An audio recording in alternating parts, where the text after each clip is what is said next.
మీరు ఏ కోరికతోనైనా చెయ్యవచ్చు. ఆయన పరబ్రహ్మస్వరూపుడై అనుగ్రహించేస్తాడు. ఎందుకంటే అలా యోగమునందు నిలబడగలిగిన ప్రజ్ఞాశాలి కనుక. శ్రీరామాయణంలో ఒక చమత్కారం ఉంది, దాని పేరే రామాయణము. రాముడితో మిగిలిన వ్యక్తులందరూ నడుస్తారు. అసలు రాముడు కనిపించని కాండ ఉండదు సుందరకాండ వినా. సుందరకాండలో రాముడు కనపడకపోయినా రామ కథ ఒకటికి 10 మార్లు చెప్పబడుతుంది. అటువంటి రామచంద్రమూర్తి వలన ఉపకారము కాని ప్రత్యుపకారము కాని పొందనివాడు రామాయణమునందు లేడు. ఆయనకి ఉపకారం చేసిన వాళ్ళందరికీ ప్రత్యుపకారం చేశారు. ఒకవేళ ఉపకారం చేయకపోయినా ఉపకారం చేశారు. కానీ ఆయన ఉపకారాన్ని పొంది కూడా ప్రత్యుపకారం నేను చెయ్యలేను అని చెప్పింది ఎవరితో అంటే ఒక్క హనుమతోని చెప్పారు. రామాయణ పరిసమాప్తి సమయంలో హనుమని దగ్గరికి పిలిచి గట్టిగా కౌగిలించుకుని ఒక మాట అన్నారు. మదంగే జీర్ణతాం యాతు యత్వయోపకృతం కపేహి నరహ ప్రత్యుపకారాణం అపత్సాయ అతిపత్రతాం అన్నారు. హనుమా, నువ్వు చేసిన ఉపకారము నా శరీరమునందు జీర్ణమైపోవుగాక. ఎందుకని? నువ్వు నాకు చేసిన ఉపకారానికి నీకు ప్రత్యుపకారం చెయ్యడం ఇక సాధ్యం కాదు. నేను కష్టంలో ఉంటే నువ్వు నా భార్య యొక్క జాడ కనిపెట్టావు. ఇప్పుడు నీకు ప్రత్యుపకారం చేయాలంటే నీకు అటువంటి కష్టం కలగాలి. కోరచ్చా నేను? అందుకని నేను కోరను. నీకు అటువంటి ఆపద రాదు. కాబట్టి నీకు నేను ప్రత్యుపకారం చెయ్యలేను. నీవు చేసిన ఉపకారము నా శరీరమునందు జీర్ణమైపోవుగాక అని కౌగలించుకున్నారు. హనుమ ఒక్కరు తప్ప రామాయణం మొత్తం మీద ఈ స్థితిని పొందిన వారు వేరొకరు లేరు. అందుకే రామచంద్రమూర్తి అవతార పరిసమాప్తి సమయంలో ఆయనతో అందరూ వచ్చేస్తానని వెనక వెళ్ళిపోతున్నప్పుడు హనుమని కూడా అడిగారు. హనుమా, నువ్వు వస్తావా అని అడిగారు. రామచంద్ర ప్రభో, మీరొకటి, మీ కథ ఒకటి, మీ నామం ఒకటి కాదు. ఎక్కడ ఏమి తెలిసినా తెలియకపోయినా రామనామము రామనామము రమ్యమైనది రామనామము అంటే అక్కడ పెడతా. రామ కథ చెప్తే పెడతా, రామాయణం చెప్తే పెడతా. ఇప్పుడు రాముడు అన్నాడు, మక్కథా ప్రచరిష్యంతి యావల్లోకే హరీశ్వర తావద్రమస్య సుప్రీతో మద్వాక్యమనుపాలయం. రామశాసనం హనుమకి. ఎక్కడ రామనామం చెప్పినా, ఎక్కడ రామ కథ చెప్పినా, ఎక్కడ రామాయణం చెప్పినా హనుమా నువ్వు అక్కడికి వెళ్ళి కూర్చుని వింటూ ఉండు. హనుమ సభలోకి వచ్చారు అంటే సభలో ఉన్న వాళ్ళందరికీ మంగళమే. నన్ను నమ్మండి, చచ్చిపోయేవాడు కూడా బతుకుతాడు. హనుమ దర్శనం అంత గొప్పది. ఆయన దర్శనం చేస్తే చాలు. నిన్న మీతో చెప్పా, సంధ్యాకాల దర్శనంతో సమానం. ఉపద్రవాలు కూడా తొలగిపోతాయి. అంత శక్తివంతం హనుమద్ దర్శనం అంటే. అటువంటి హనుమ సభలోకి ప్రవేశిస్తారు, ప్రవేశించి అనుగ్రహిస్తారు. ఎందుకని అంటే పైన రామశాసనం ఉంది. ఇదే మహానుభావుడు తులసీదాస్ గారి జీవితంలో జరిగింది. తులసీదాస్ గారు ప్రతిరోజు గంగానదిలో స్నానం చేసి చెంబుతో కాసిన నీళ్లు తీసుకొచ్చి రావి చెట్టు మొదట్లో పోసి రావి చెట్టు కింద కూర్చుని తపస్సు చేస్తుండేవారు. ఆ రావి చెట్టు మొదట్లో గంగ నీళ్లు పోస్తుంటే గంగాజలం తగిలిందో ఏమో ఒక బ్రహ్మరాక్షసుడు పైనుంచి కిందకి దిగాడు. బ్రహ్మరాక్షసుడు అంటే ఎవరు అనుకుంటారేమో, వేదం చదువుకుని కూడా దొంగతనాలు లాంటివి చేసి బ్రతికిన వాళ్ళు బ్రహ్మరాక్షసులు అవుతారు.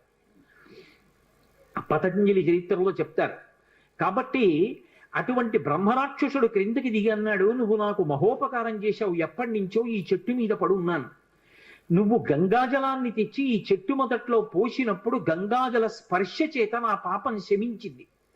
నేను సాధారణ రూపాన్ని పొందాను. నీకు నేను ప్రత్యుపకారం చెయ్యాలనుకుంటున్నాను. నీవు రామదర్శనం కోసం పరితపిస్తున్నావు. నీకు రామదర్శనం కావాలి అంటే చేయించగలిగిన వారు హనుమ ఒక్కరే. హనుమ రోజు వస్తుంటారు. ఎక్కడికి వస్తారో తెలుసా?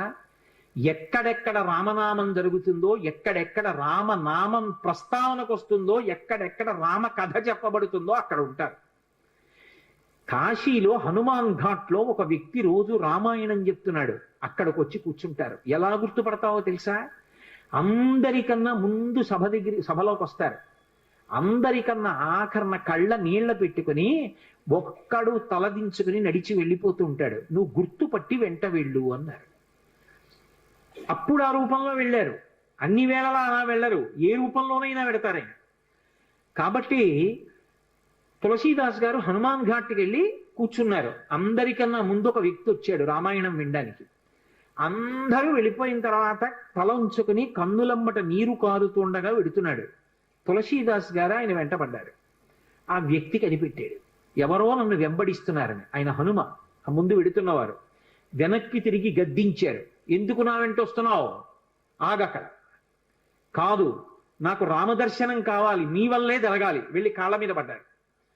కాళ్ళ మీద పడితే ఆయన ఒక స్థలాన్ని చెప్పారు, అక్కడ కూర్చుని నువ్వు జపం చెయ్యి, తపస్సు చెయ్యి, నీకు రామదర్శనం అవుతుందన్నారు. తులసీదాస్ గారు కూర్చుని తపస్సు చేస్తున్నారు. తపస్సు చేస్తుంటే రామలక్ష్మణులు ఇద్దరూ రాజకుమారుల రూపంలో గుర్రాల మీద వచ్చారు. వచ్చి గుర్రాలు దిగి అరుగు మీద సేద తీరారు. ఎవరో రాజకుమారులని తులసీదాస్ గారు ఊరుకున్నారు. వాళ్ళిద్దరూ గుర్రం ఎక్కి వెళ్ళిపోయారు. హనుమ వచ్చారు, రామలక్ష్మణులు వచ్చారు, గుర్తుపట్టావా అన్నారు. ఎప్పుడు వచ్చారు అన్నారు. అయ్యో, ఇద్దరు రాజకుమారుల వేషంలో వచ్చారయా, నువ్వు గుర్తుపట్టలేదు, వెళ్ళిపోయారు అన్నారు. ఎంతో బాధపడ్డారు. మళ్ళీ సాధన చెయ్యి అన్నారు. మళ్ళీ సాధన మొదలుపెట్టారు. మళ్ళీ సాధన మొదలు పెడితే కొన్నాళ్ళు అయిపోయిన తర్వాత చిన్న పిల్లవాడి రూపంలో రాముడు వచ్చాడు.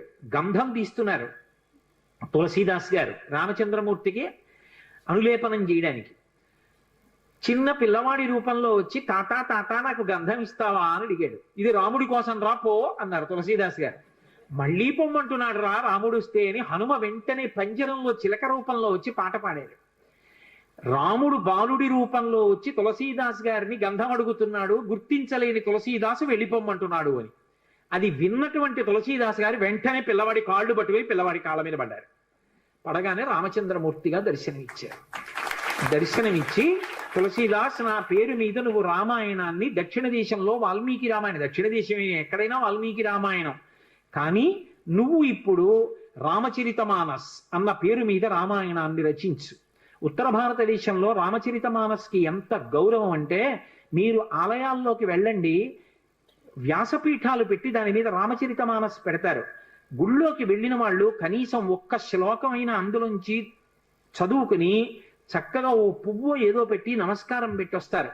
రామచరితమానస్కి అంత గొప్ప. విచిత్రం ఏంటంటే హనుమాన్ చాలీసా, రామచరితమానస్ రెండు తులసీదాస్ గారి శరీరంతో ఉండగానే ప్రఖ్యాతి వహించేసాయి.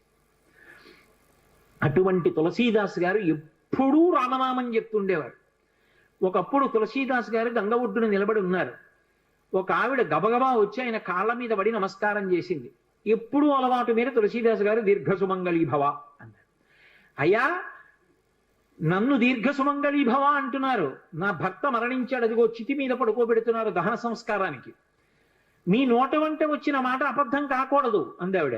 నా నోట రావడం ఏమిటమ్మా, రాముడు పలికించాడు.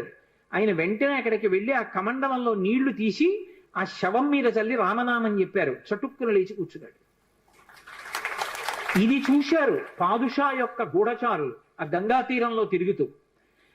తులసీదాస్ గారి దగ్గర రకరకాలైనటువంటి విన్యాసాలు ఉన్నాయి, ఆయన ఏమైనా చెయ్యగలడని పాదుషాకి చెప్పారు.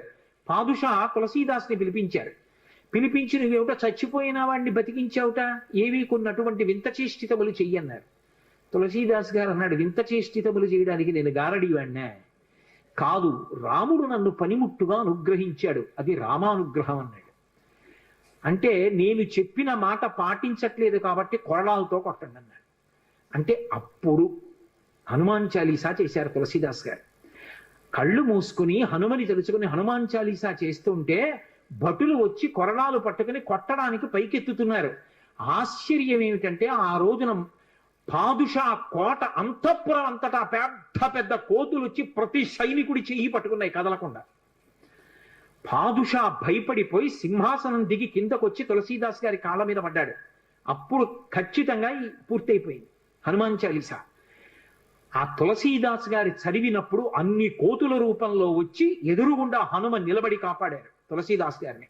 అందుకే అప్పటికీ ఇప్పటికీ ఎప్పటికీ కూడా హనుమాన్ చాలీసాకి అంత శక్తి. తులసీదాస్ గారు ఎప్పుడు మాట్లాడుతూ ఉండేవారు స్వామి హనుమతోటి. రామాయణ రచన చేసేటప్పుడు, రామచరితమానస్ రాసేటప్పుడు ఏ ఏ ఘట్టం దగ్గరికి వచ్చేటప్పటికి ఆయా ఘట్టం దగ్గర మళ్ళీ హనుమకి చదివి వినిపిస్తూ ఉండేవారు. హనుమ అంతా చదివి సరేనంటుండేవారు. అబ్బో, ఎన్ని చమత్కారాలు వాళ్ళిద్దరి మధ్యలో, ఎన్ని విశేషాలు జరిగాయో తులసీదాస్ గారికి హనుమకి.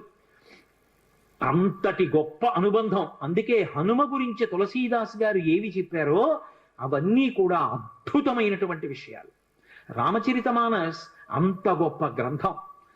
తులసీదాస్ గారిని అనుగ్రహించారు మహానుభావుడు. స్వామి హనుమ అనేకమైనటువంటి అవతారాల్లో ఈ లోకంలో వచ్చి ఎందరినో అనుగ్రహించారు. వారు వచ్చినటువంటి అవతారములు ఎన్నో ఉన్నాయి.